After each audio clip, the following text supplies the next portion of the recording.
Hey, Tony and Corey here. We're back in the Weekend Warriors studio with Mike Bagley from Trust Joist by Weyerhaeuser. And in today's video, we're going to be giving you some tips and tricks on the best practices for installing a TJI floor system. Welcome to the Weekend Warriors Home Improvement Show, built by Parr Lumber. Your Weekend Warriors, Tony and Corey. So we built this display earlier, kind of talk about the two different installation methods. Let's talk about the sill plate. You guys make this treated sill. It's got zinc borate in it. It's marked with a ZB on top. This can touch concrete. Yes. No problem. Nope. Let's talk about some tips on installing this correctly. Usually if you're using a treated piece of lumber, it's 5.5 inches. So you have two options. You can slide it to the outside of the wall, so it's flush on the outside of the wall and your sheathing, everything matches. And then your hangers, because we have a joist that's hanging from the sill plate, which means you have a lower floor, which is really nice. You have less steps.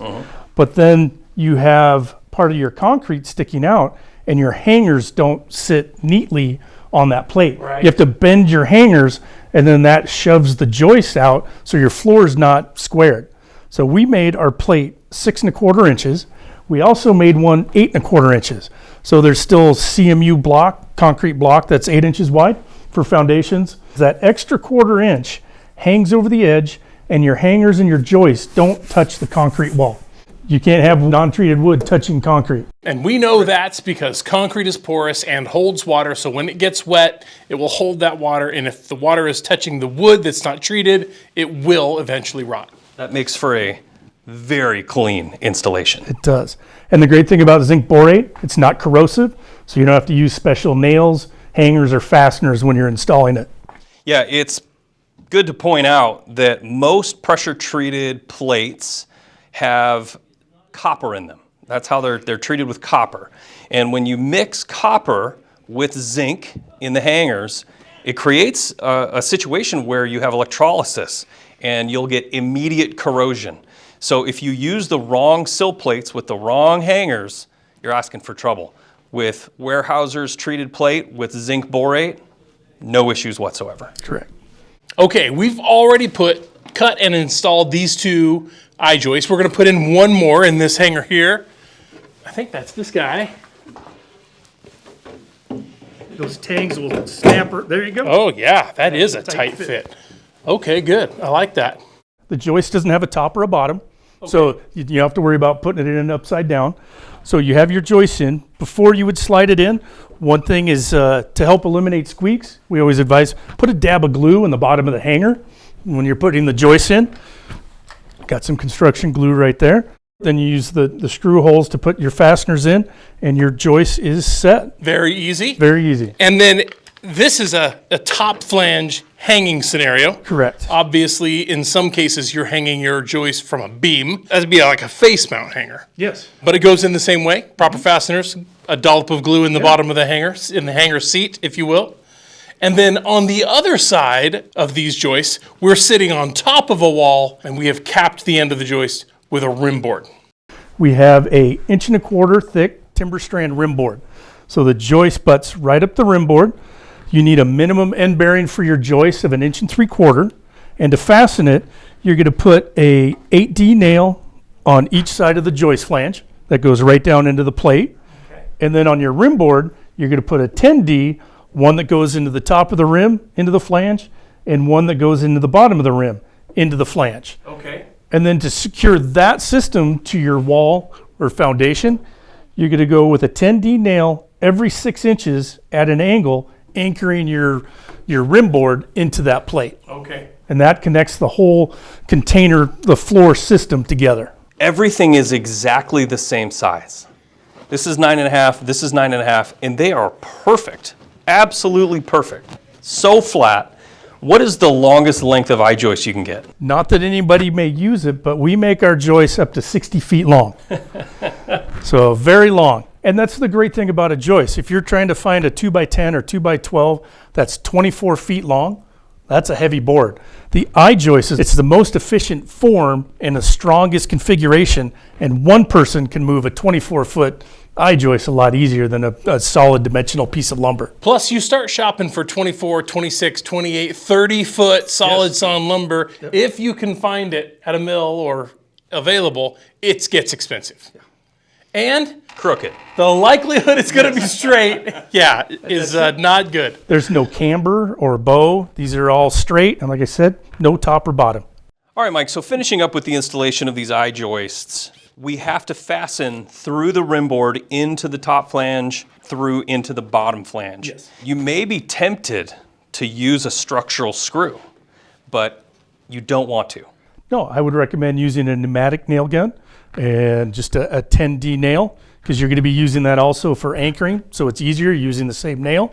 And then the 8D nail with your pneumatic to anchor the joist to the plate. Which is an 8D 2.5 inch or 2 3/8 standard framing nail. Yep.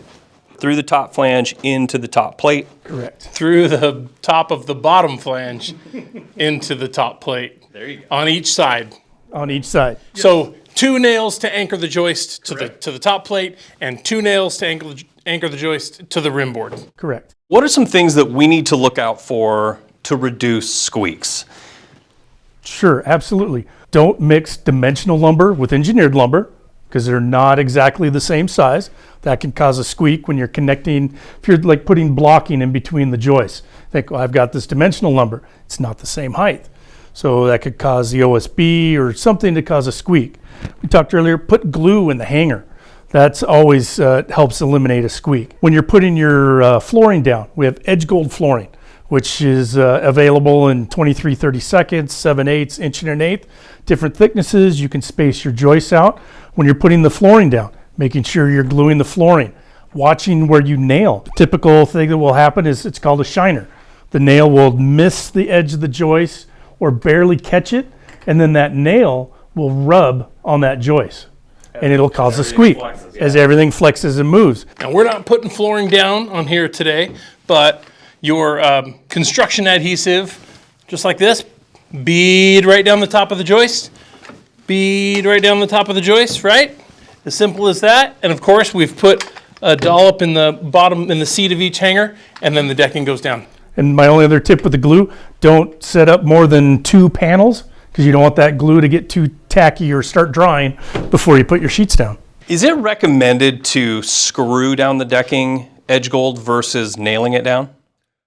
You can do either. I recommend screwing and gluing the flooring down. That will also reduce squeaks. Yes. Last couple things about TJI installation. We wanted to talk about the ability to notch the rim board.